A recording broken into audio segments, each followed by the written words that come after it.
잠깐 저희 플라자 프로젝트에 대해서 잠깐 간단히 소개를 먼저 해드리겠습니다.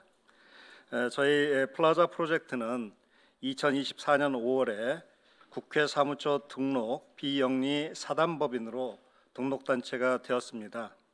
저희 플라자 프로젝트는 미중 전략경쟁이라는 엄중한 국가 위기의 시기에 대한민국의 안보, 경제, 외교, 북한 분야에서 미래 생존 전략을 준비해 나가고자 2019년 1월 달에 출범을 했습니다. 당시에는 한 10여 명 정도의 전문가들이 나라의 미래를 걱정하면서 같이 공부 모임을 시작한 조촐한 세미나 모임이었는데요. 지금 5년이 지난 지금 2024년 6월 현재에는 저희가 전문가 세미나 그리고 미디어 세미나 회원들을 각각 100명 이상씩 우리가 둔 공식 법인으로 성장을 했습니다. 미중 전략 경쟁에 직면한 대한민국은 국가의 생존조차 위협받을 수 있는 대단히 어려운 상황에 처해 있다고 생각합니다.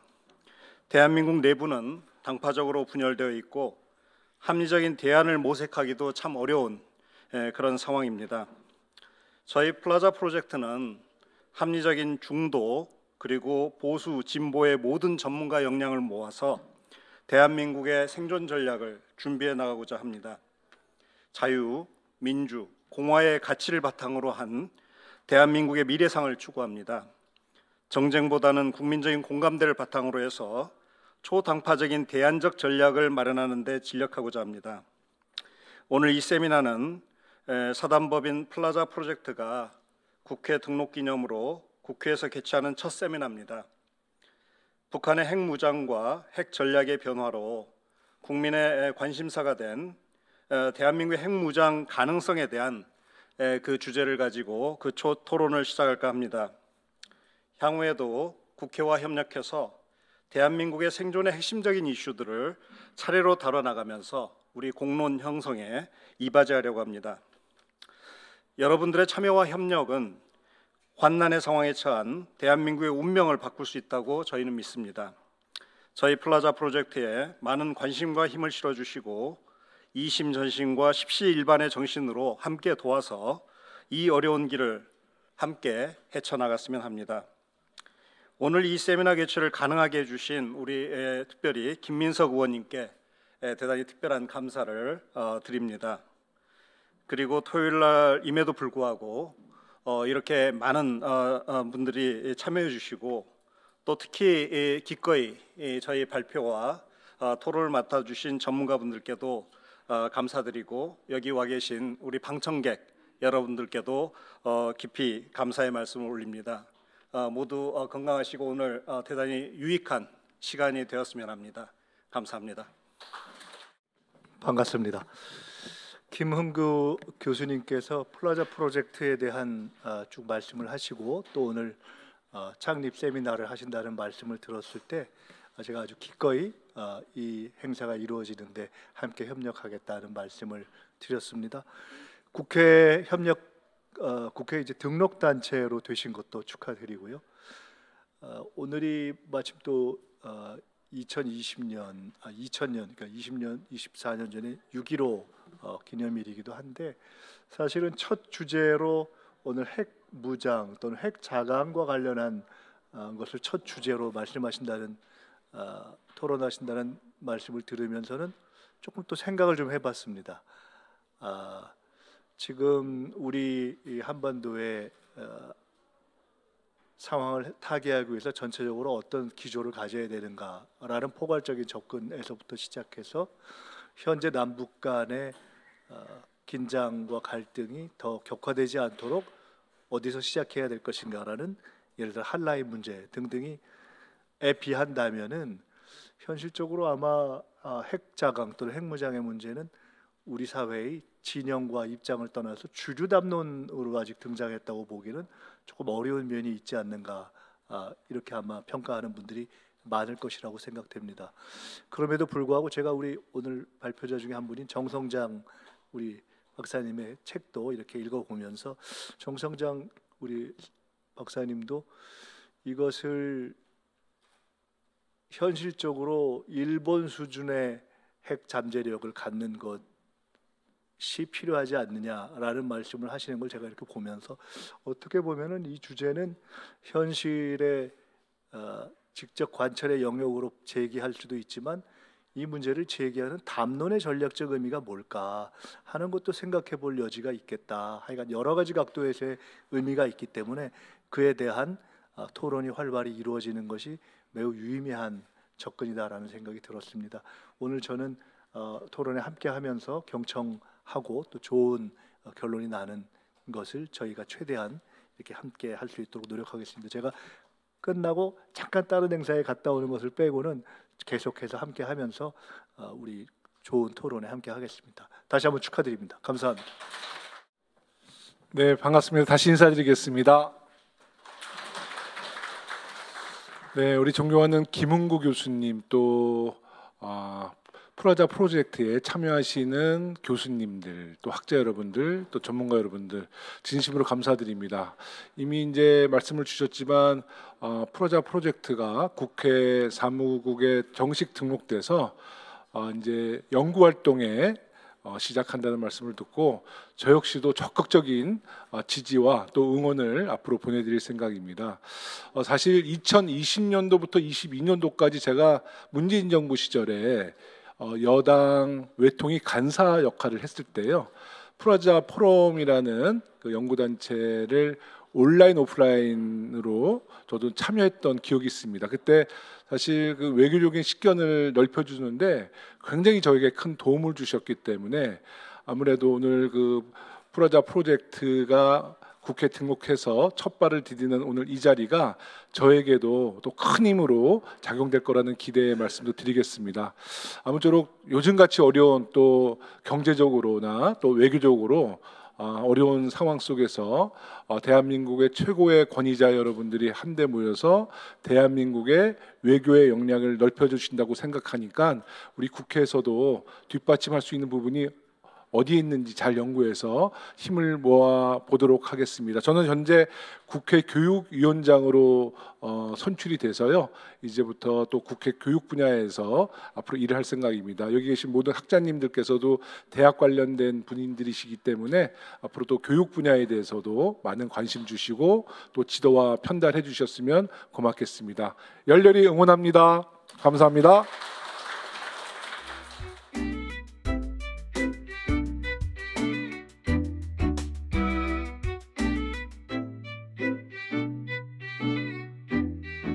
네, 반갑습니다.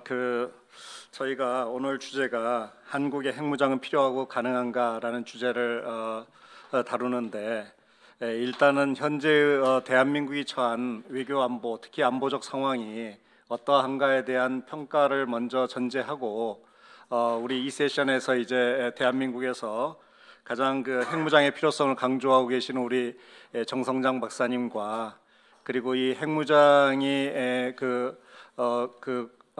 했을 때 그로부터 야기되는 많은 문제점들에 대해서 또 새로운 어떤 우려와 대안들을 가지고 계시고, 그 말씀해 주실 우리 전봉근 핵정책학회 회장님의 이 세션이 이제 있을 건데요. 그 전에 현재 한국의 그 안보 상황은 어떠한가?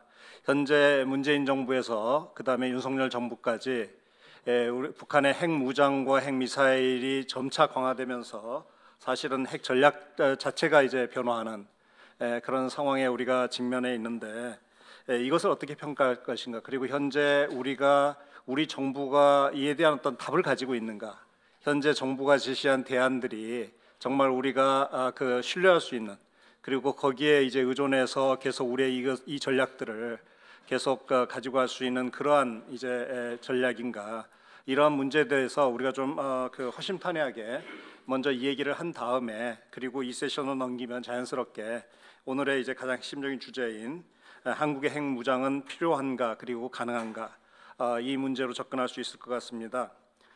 오늘 모신 분은 제가 제 후배기도 하지만 제가 가장 존경하는 우리 국제정치학회 서울대 전재성 교수님 모셨습니다. 그리고 두 번째로는 북한의 핵미사일과 관련해서 대한민국의 가장 그 정통한 전문가라고 이렇게 많은 분들이 이렇게 말씀해 주셔서 저는 사실 처음입니다 오늘. 근데 이상규 한국국방연구원 연구위원님 모셨습니다. 네. 그리고 토론자로는 요새 온라인에서 가장 핫하신 분이시고 사실은 저에게도 많은 영감을 주시는 우리 한설 예비역 육군 준장님 모셨습니다. 그리고 또 한 분은 장영근 전 항공대 교수님이시고 지금 LIG 넥스원에서 기술 고문으로 일하고 계시는데 아마도 북한의 핵 미사일 재원과 관련해서는 대한민국 최고의 전문가라고 감히 이렇게 말씀드려도 손색이 없으실 우리 장영근 교수님 모셨습니다.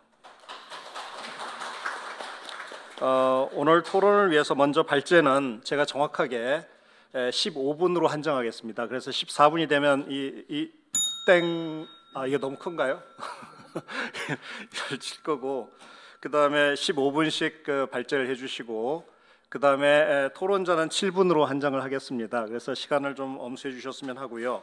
그 다음에 Q&A는 지금 아마 종이를 돌렸을 겁니다. Q&A 쪽지를 돌렸는데 거기에 이렇게 써서 보내주시면 제가 그 수합해서 다시 이제 그 발표와 토론이 끝난 후에 그걸 가지고 다시 한 라운드를 더 돌리는 그런 방향으로 이렇게 하도록 하겠습니다.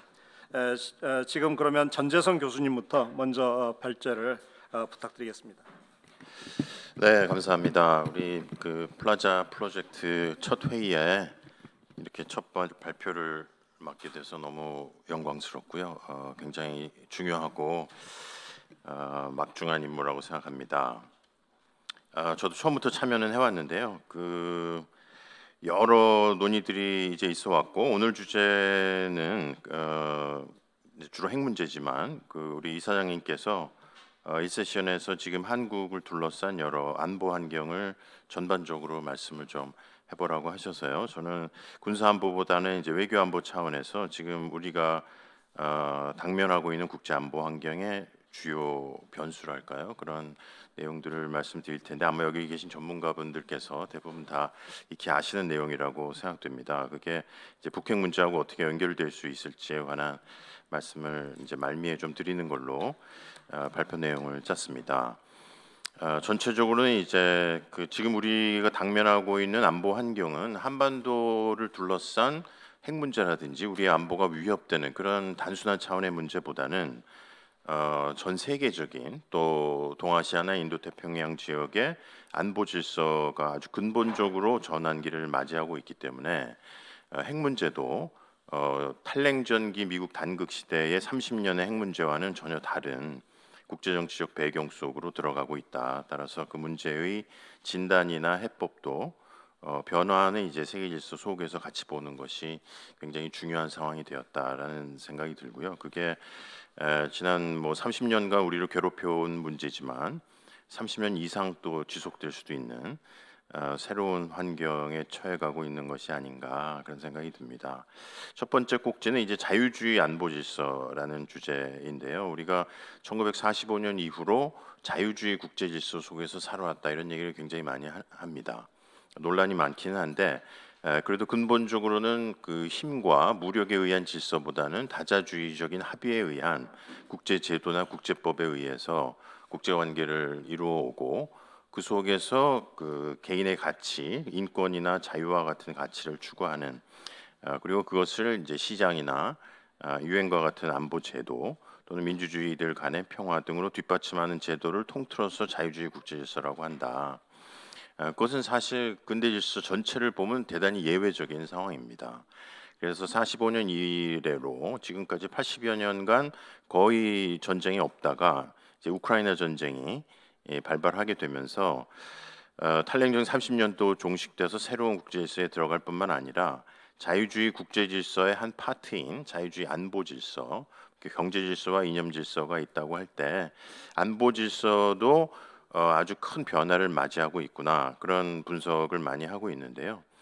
우리가 그 안에서 살아왔기 때문에 자유주의 안보 질서가 무엇인지에 대한 생각을 별로 안 하고 살아왔다는 겁니다. 그래서 아주 기본적인 원칙들, 국가의 주권이 존중되어야 하고 그 주권을 이루고 있는 영토적 보존이라든지 내정 불간섭, 또 위기가 발생했을 때 국제연합이나 국제법에 의해서 전쟁 개시 요인에 대한 정당성 평가를 하고 전쟁 수행 방법에서도 국제법에 맞도록 하는 그것이 굉장히 당연하게 여겨졌고 그 하위 체계랄까요? 그 다음 체계에서 자유주의 안보 질서를 지탱했던 것은 핵무기의 비확산 체제였습니다. 1970년에 만들어져서 원자력의 평화적 이용과 수직적 핵 확산을 하지 않고 수평적 핵 확산을 막는 3대 원칙으로 이루어진 NPT 체제가 자유주의 안보 질서의 핵심 중의 핵심이었다.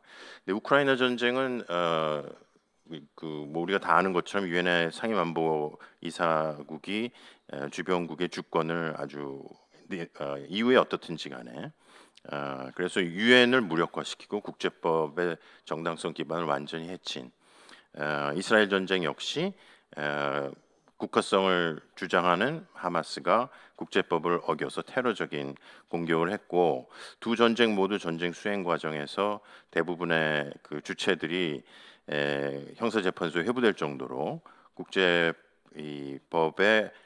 전쟁 수행 원칙을 다 어긴 걸로 되어 있습니다. 이게 예외적인 사건이 될지 아니면 앞으로 국제정치라는 것은 자유주의 안보 질서를 완전히 벗어나서 정말 국제법과는 상관없는 힘에 의한 질서가 되어갈지를 판단하는 것이 대단히 중요하다. 만약에 그렇게 되어 간다면 애초부터 우리도 힘에 의한 질서에 맞는 정책을 수행하면 되겠지만 만약에 우크라이나 전쟁이 끝나고 러시아도 다시 이제 국제사회 이론으로 돌아오고 중동도 그 이전에 추구되고 있던 중동식 대탕트나 긴장 완화가 다시 자리를 잡는다면 다시 자유주의적인 안보 질서가 자리를 잡을 수도 있겠다 그런 생각을 하기 때문에 우리가 그 와중에 있는 굉장히 중요한 전환점에 있다는 게 서론적인 말씀이고요. 두 번째는 그것을 결정하는 가장 중요한 요인은 미중 전략 경쟁이 될 것이다라는 겁니다. 그래서 러시아나 북한, 이란, 그 미국이 이제 국가안보전략서에서 가장 심대한 위협으로 삼고 있는 국가들은 대부분 자유주의 안보 질서를 벗어나고 있다. 행동이나 레토릭 면에서 반면에 중국은 여전히 자유주의 안보 질서를 굉장히 중시하는 모습을 보입니다. 그래서 우크라이나의 주권에 대한 뭐 담론도 계속 지속이 되고 있고요. 중동의 평화에 대한 뭐 중재자 역할도 하고 있기 때문에 미중 전략 경쟁과 지금 다른 전쟁에서 나타나고 있는 양상은 다른데 과연 미중 간의 전략 경쟁이 지금 우리가 추구해 온 자유주의 국제 질서를 벗어나는 방향으로 전개될 것인지 아니면 그 영어로 논 베이스드 된 컴피티션이 될지 그 굉장히 중요한 기로에 있다. 북핵 문제도 역시 마찬가지로 핵의 비확산이라는 원칙 위에서 미중이 협력을 해왔는데 그 원칙을 깨고 예를 들어서 중국이 북핵을 용인한다거나 지금 러시아가 그런 행보 쪽으로 가고 있는 것처럼 미중의 전략 경쟁의 경쟁성이 너무 심화돼서 기존의 규범을 어기는 방향의 경쟁을 하게 된다면 인태나 동아시아 지역은 전혀 다른 안보 환경으로 들어가게 될 것이다.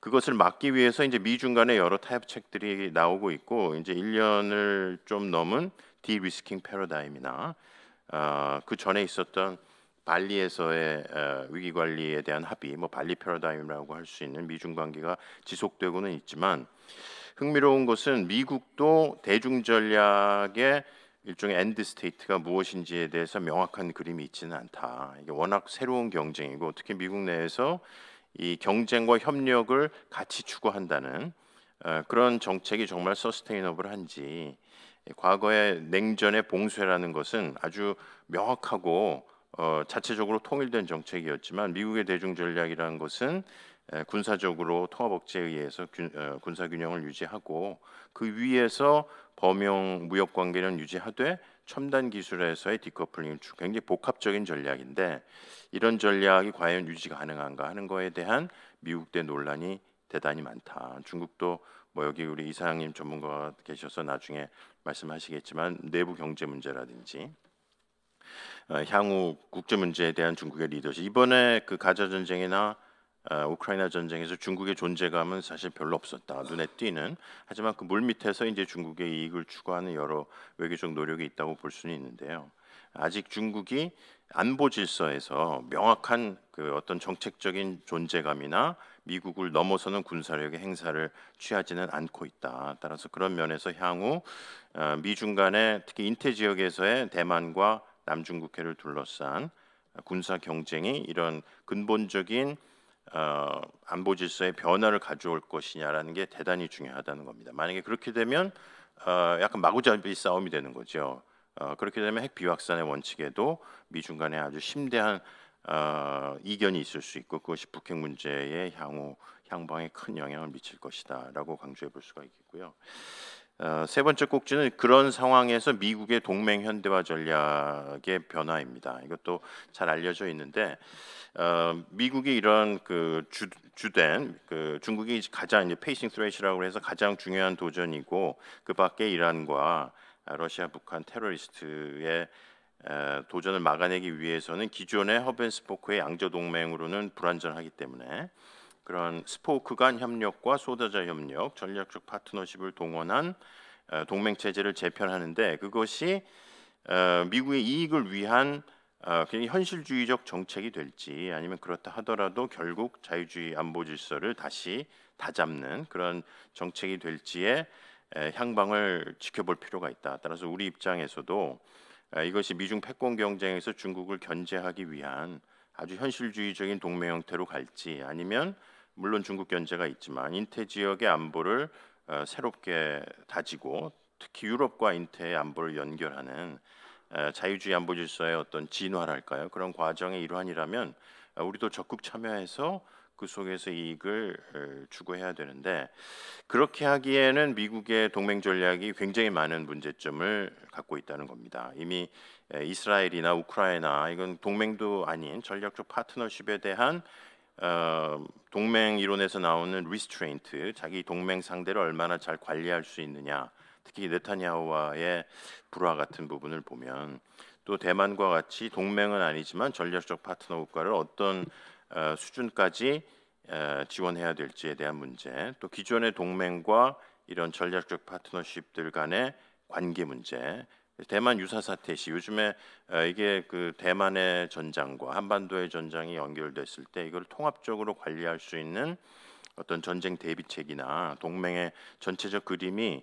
충분하지 않기 때문에 여전히 이제 많은 아직은 혼란이 있는 부분도 있다. 따라서 그 미국이 추구하는 동맹 현대화 전략이라는 것이 과연 앞으로 많은 동아시아의 안보 도전을 이겨낼 수 있을 것이냐 하는 문제가 있고 궁극적으로는 확장 억제 문제가 있습니다. 많이 다루시겠지만 따라서 지금 트럼프 진영에서 나오고 있는 굉장히 우려스러운 여러 가지 흐름들이 한편에 있고 또 한편에서는 확장 억제를 통해서 비확산을 막고 궁극적으로 이제 그 북한의 경우에는 비핵화를 추구하는 전략을 유지할 수 있을지에 대한 굉장히 중요한 전환점에 서 있다. 근데 그것이 비단 비확산의 문제뿐만 아니고 전체적인 이제 안보 문제하고의 연결성이 있다는 것이고요. 마지막 꼭지는 북중러 연대에 관한 것입니다. 그래서 결국 이렇게 자유주의 안보 질서가 무너지는 배경에는 미국의 상대적 쇠퇴라는 원인도 있지만 중국을 제외한 러시아, 이란, 북한, 뭐 또 이란이 얘기하고 있는 저항의 축의 여러 세력들이 기존의 미국 주도 세계 질서를 무너뜨림으로써 그 혼란상에서 새롭게 이해관계를 다질 수 있다는 일종의 공감대가 있고 또 그렇게 된 데에는 미국이 그 세계 전략을 잘못한 책임도 분명히 있다고 이제 보여집니다. 근데 어쨌거나 이런 수종주의의 축 국가들의 연대가 얼마나 공고한지 우리가 북한 문제를 볼 때 북한이 요즘 추구하고 있는 소위 신냉전 전략 진영에 기대서 핵국가로 공인받고 경제적 위기를 타개하고자 하는 그런 북한의 전략을 해소해 나가려면 수종주의 축의 본질에 대한 아주 명확한 이해가 필요하다. 근데 우리가 흔히 북중러 삼각 연대라고 하지만 우리 많이 분석하는 것처럼 북중러 세 나라가 만나서 한중일처럼 이제 한미일처럼 뭐 또는 한중일처럼 어떤 소다자 안보 협력을 약속한 적은 없기 때문에 아직 그게 우리 그 캠프 데이빗처럼 공고화된 삼각협력이라고 보기는 어렵고 양자 협력의 집합체인데 허브 앤 스포크라고 하기에는 이제 허브가 없는, 그러니까 일종의 스포크만 있는 3자 안보 협력의 형태를 가지고는 있지만 그것이 이념에 기초한 것은 아니기 때문에 결국 이익에 기초한 굉장히 유동적인 안보 협력이다. 그렇다고 그 협력이 약하다는 것은 아닙니다. 이번에 푸틴 대통령이 북한에 갔을 때 굉장히 많은 이제 우리가 우려하는 여러 레드라인이랄까요? 그런 부분이 있기 때문에 북중러 안보 협력의 본질을 명확히 파악해서 북한의 신냉전 전략을 무력화시키고 북한의 핵 문제를 해결할 수 있는 틈새나 전략적인 방향을 찾을 수 있을 것이냐 하는 게 대단히 중요한데, 뭐 이론적으로나 역사적으로나 공산주의와는 달리 권위주의 연대는 정치 행태 간에, 특히 권위주의적 정치 지도자들 간의 이익의 연대이기 때문에 그것을 잘 파악해서 대처하는 것이 중요하겠다라는 것입니다.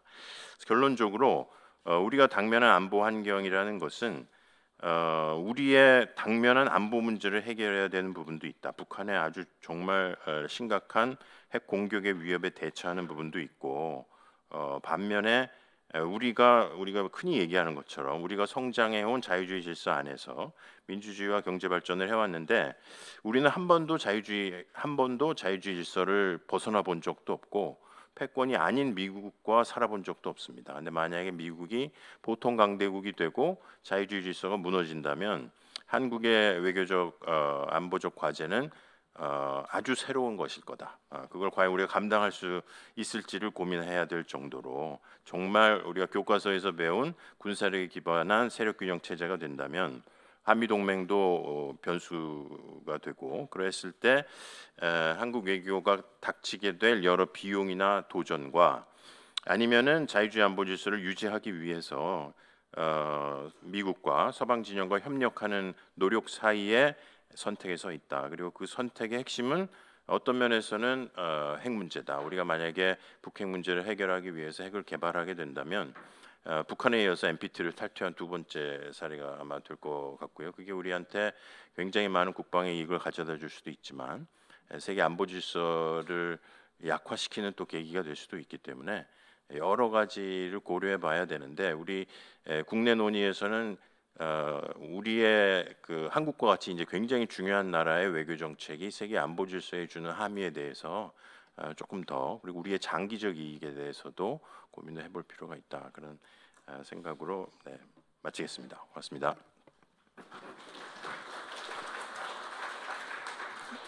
네, 역시 우리 국제정치학계 그 간판 스타답게 시간 정확하게 엄수해서 다 이렇게 아주 이 복잡한 현재 국제 질서 혹은 정세의 어떤 해독법을 이제 이렇게 잘 말씀해 주신 것 같습니다. 그리고 한국의 핵무장과 관련된 그 아주 그 다양한 차원의 어떤 그 함의를 같이 생각해 봐야 된다. 그러니까 양자 차원뿐만 아니고 국제 질서의 차원에서도 생각해 봐야 된다. 이런 문제 제기를 해 주셨습니다. 네, 대단히 감사합니다.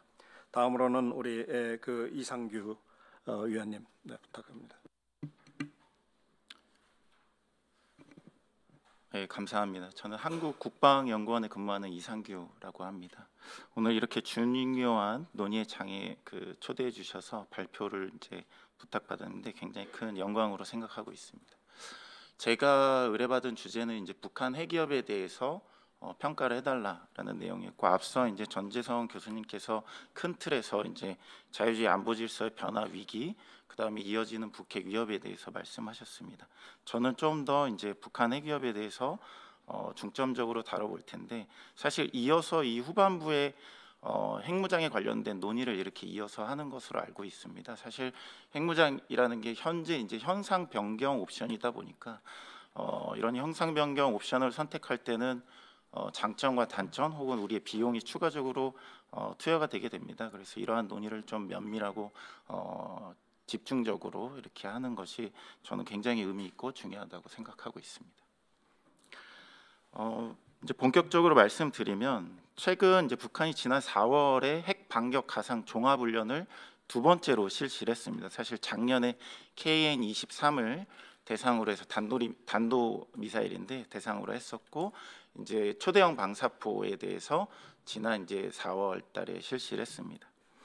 저는 이러한 이제 핵반격 종합 전술훈련을 볼 때 북한이 이제 핵무기에 대한 실전 배치를 꾸준히 진행하고 있구나. 그리고 실전 배치에 대한 그런 그 태세가 거의 임박했다라고 판단을 하고 있고, 이와 더불어서 핵 무력을 구성하는 것이 여러 분야가 있을 텐데 굉장히 체계적으로 핵 무력을 단계적으로 완성해 가고 있다라고 평가를 하고 있습니다. 저는 그 핵 무력, 북한이 판단하고 있는 그 핵 무력의 구성을 이야기할 때 사람에 비유한다면은 생각과 어떠한 철학을 가지고 있는 뇌, 이러한 것이 핵 교리나 작전 계획에 해당한다고 생각하고, 이러한 생각으로부터 의지를 전달하는 것이 사람은 신경망이 될 텐데, 그러한 것이 이제 북한 핵 지휘 통제 체계나 혹은 핵 지휘 통제 통신 체계, 소위 이제 NC2, NC3라고 하는데, 이러한 또 하나의 분야를 계속해서 발전시키고 있고, 그 다음으로 이렇게 명령 혹은 의사가 전달하게 되면 사람 같은 경우에는 손이나 발이 직접 그런 명령을 수행하게 될 텐데, 그런 손발에 해당되는 것이 핵탄두나 투발수단이라고 생각하고 있습니다. 그래서 이 세 가지 요소를 구성해서 단계적으로 굉장히 체계적으로 발전시키고 있다라고 평가를 하고 있고, 그럼 이 구성 요소별로 북한이 현재 어떠한 수준에서 이런 핵무력을 완성해 나가고 있는지를 말씀드리도록 하겠습니다. 먼저 핵탄두 관련해서는 잘 아시다시피 2016년에 5차 핵실험을 하면서 소위 핵분열탄이라고 하는, 혹은 미국에서는 디스코볼이라고 하는 이러한 탄두를 공개한 적이 있습니다. 그리고 이어서 6개월 뒤에 핵실험을 했었고, 그 다음에 2017년도에 수소탄을 공개합니다. 그리고 그날 공개한 당일날 핵실험을 했었습니다. 그런데 작년 3월에 전술핵 탄두라고 하는 화산 31을 공개했었는데, 아직까지 핵실험은 하고 있지 않습니다. 근데 어떠한 이제 특정 조건이 맞는다면은 언제든지 이제 7차 핵실험 때 이러한 화산 31을 실제로 실험할 가능성이 있겠다라고 평가를 하고 있고, 또한 화산 31을 공개하면서 북한이 8종의 투발수단을 같이 공개했습니다. 이 투발수단에는 단거리 미사일뿐만 아니라 순항 미사일, 그리고 특이할 점은 수중 핵 무인 드론이라고 하는 해일도 이렇게 공개를 했습니다. 이러한 다양한 이제 다종의 투발 수단은 우리 KAMD라고 하는 미사일 방어 체계를 좀 무력화하려는 그런 시도가 엿보인다라고 평가를 하고 있습니다. 그리고 이러한 이제 투발 수단에 대해서 핵 반격 종합 전술훈련을 계속 이어가고 있는데, 작년에도 그렇고 올해도 할 때마다 고도 800m에서 정상 폭발 시험을 하게 됩니다. 이 800m 고도라고 하는 것은 히로시마 나가사키 폭발할 때도 수백 미터 상공에서 폭발을 시켰는데, 이러한 고도가 피해 효과 내지는 살상 효과를 극대화할 수 있는 이러한 고도라고 할 수 있겠습니다. 그러한 고도를 의도적으로 북한은 설정을 해서 계속 훈련을 이어나가고 있고, 말씀드린 것처럼 KN-23, KN-25를 핵반격 종합 전술훈련을 했기 때문에 차기에는 나머지 6개 종류에 대한 투발수단에 대한 이런 훈련을 계속 이어갈 것이다 라고 평가를 하고 있습니다. 그리고 만약에 이 8종에 대한 투발수단별로 핵탄두를 뭐 10발 내지는 20발 정도 보유를 한다면, 전술급 핵탄두는 한 100여 발 정도 보유할 것으로 생각하고, 북한이 계속해서 전략 미사일과 작전급 미사일, 극초음속 미사일과 같은 작전급 미사일도 이렇게 발전을 시킬 거기 때문에, 이러한 이제 그 수단별로 핵탄두를 만약 100발씩 구비하게 된다면은 장기적인 목표로는 한 300여 발 정도 이렇게 핵탄두를 구비해 놓고 억제 전략뿐만 아니라 전쟁 수행 측면에서도 배비할 것으로 평가를 하고 있습니다. 다음으로 지휘 통제 및 지휘 통제 통신 체계인데, 일단 2년 전에 북한이 핵무력 정책법을 발표하면서 핵 사용은 국무위원장의 유일적 지휘를 받는다라고 법에 명시를 했습니다. 그래서 이걸 봤을 때는 중앙 집권적 지휘 통제 체계를 명확히 따르고 있는 것 같고, 또한 이번 훈련하면서 그 지휘 통제 체계를 훈련한 것으로 이렇게 보여줍니다. 그 단계를 북한이 명확하게 이야기했는데, 예를 들어서 화상 경보, 그러니까 조기 경보 체계에 의한 위기 경보부터 기동 훈련, 지휘 체계 가동 연습, 그 다음에 핵 투발 준비에 이어서 바로 핵 투발까지 이어지는 일련의 이제 그 절차 연습을 했습니다. 이러한 것이 김정은의 유일적 지휘 통제 체계를 보장하기 위한 그런 시스템과 혹은 기술적 그런 체계를 갖춰 나가고 있다라고 평가를 하고 있고, 특이할 점은 2년 전에 자동화 핵 보복 체계를 북한이 언급했습니다. 예를 들어서 국무위원장이나 혹은 의사결정, 이런 핵 관련된 의사결정, 그 지도부가 위기에 처했을 때 자동으로 핵 보복이 된다라고 명시를 했는데, 이러한 체계는 사실상 권한이 위임이 되지 않고 김정은의 중앙 집권적 지휘 통제 체계를 더 공고히 하기 위한 그러한 기술적 체계라고 할 수 있겠습니다. 다음으로 그 지휘 통제뿐만 아니라 관리 통제 체계에 대해서도 말씀드리고 싶은데, 우선은 북한이 그 경상적 동원 체계라고 2년 전에 언급을 했습니다. 영어로는 레드니스라고 북한이 명확하게 이제 이야기를 했는데, 이러한 체계는 유사시에 핵 투발을 항상 할 수 있는 그런 체계를 유지하겠다라는 그러한 이제 체계 암시라고 할 수 있고, 평상시에 모든 핵탄두를 투발수단에 결합하지 않겠지만 일부는 이러한 경상적 동원 태세 유지를 위해서 일부는 결합하고 항상 발사할 수 있는 그런 태세를 유지할 가능성이 있겠다라고 평가를 하고 있습니다. 다음으로 이러한 핵 지휘 통제 체계를 뒷받침하기 위한 통신 체계 관련해서는 북한이 구체적으로 언급한 적은 없는데, 기본적으로 사이버나 전자파 공격에 대비하기 위한 그런 수준의 보안 체계는 갖추고 있을 것 같고, 이번에 발사한 이제 실패했지만 앞으로 계속 이제 인공위성을 발사하게 될 텐데, 이러한 인공위성은 통신 체계 혹은 조기 경보 체계의 일환으로 사용이 될 가능성이 있고, 이러한 NC2, NC3를 완성하기 위해서 첫 번째 단계가 조기 경보 체계 완성이기 때문에 지속적으로 이러한 인공위성은 계속해서 발사할 가능성이 있겠다라고 평가를 하고 있습니다.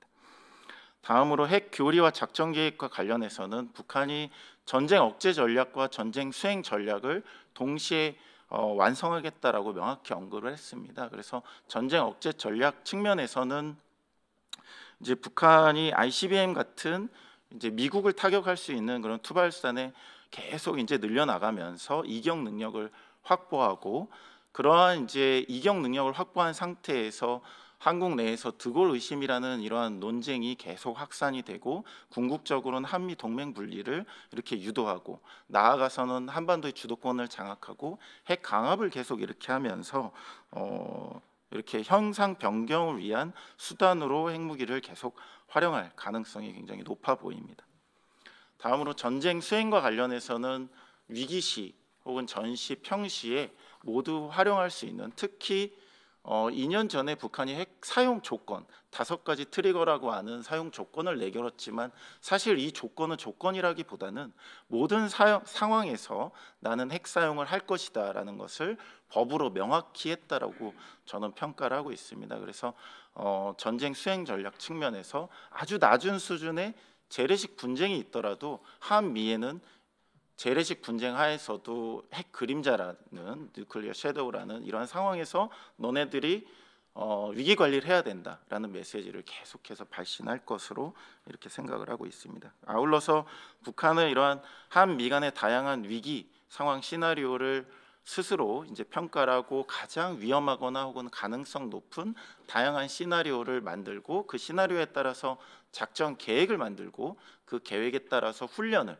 앞서 계속하고 있는 이런 핵반격 가상 종합 훈련과 같은 훈련을 계속 이어나갈 것으로 이렇게 생각을 하고 있습니다. 그래서 말씀드렸다시피 이러한 핵 교리 측면, 투발 수단 측면, NC2, NC3 측면을 계속 완성해 나가고 있는데, 그럼에도 불구하고 이런 핵 무력을 완성해 나가는 과정에서 북한은 취약점을 계속 노출하고 있습니다. 특히 북한이 발표하고 있는 이러한 내용이 우리가 평가를 하다 보면 실제 기술적 측면, 정책적 측면, 전략적 측면에서 좀 갭이 있다라는 부분이 계속 식별이 되고 있고, 두 번째는 북한이 우리한테 누클리어 섀도우라고 하고 있는 핵 그림자를 들이우고 있지만, 북한이 이러한 핵 미사일을 개발하는 과정 중에 제재의 압박을 계속 받고 있기 때문에 북한 입장에서도 제재의 그림자, 섀도우 오브 생션이라고 하는 제재 그림자 속에서 이러한 핵 미사일을 개발하는 것은 향후 체제 불안정성으로 이어질 가능성이 매우 높다라는 것이고, 이것이 북한의 체제 취약점이다라고 할 수 있겠습니다. 그 다음에 또 하나 취약점이라고 할 수 있는 것은 사실 북한도 알고 있을 거라고 생각하는데, 모든 확전의 순간, 에스컬레이션의 순간에서 사실 한미의 재래식 전력이나 미국의 핵 전력에 비해서 확전 우세를 달성할 가능성이 매우 낮습니다. 그러한 측면에서 만약에 한미 동맹이 계속 이렇게 공고하게 나아간다면은 북한이 쉽게 이렇게 그 핵을 가지고 도발할 가능성은 좀 낮을 것이다. 그리고 재래식과 핵의 그 위력의 갭이 굉장히 크기 때문에 북한 입장에서 뜬금없이 재래식 위기 상황에서 핵을 사용하는 것을 선택하는 것도 역시 어려울 가능성이 높겠다라고 생각을 하고 있습니다.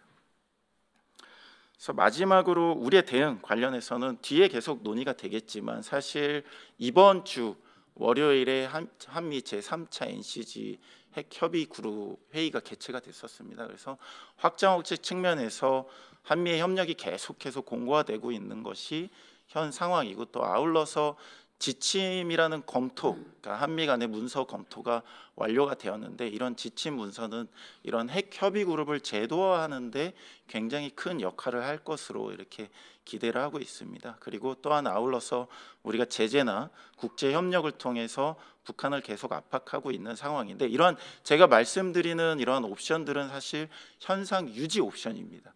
그래서 이러한 옵션들은 계속 우리가 선택할 수 있는 거라서 크게 뭐 장단점이나 이런 것들이 그러니까 단점이 취약점이 우리 입장에서 취약점이 이렇게 식별은 되지 않는데, 만약에 이제 현상 변경 옵션을 선택한다면은 우리가 고민해야 될 지점들이 굉장히 많다라고 생각하고 있습니다. 그래서 이러한 논의들을 이후 세션에서 굉장히 발전적으로 이어갔으면 좋겠다고 생각하고 있습니다. 이상으로 발표 마치겠습니다.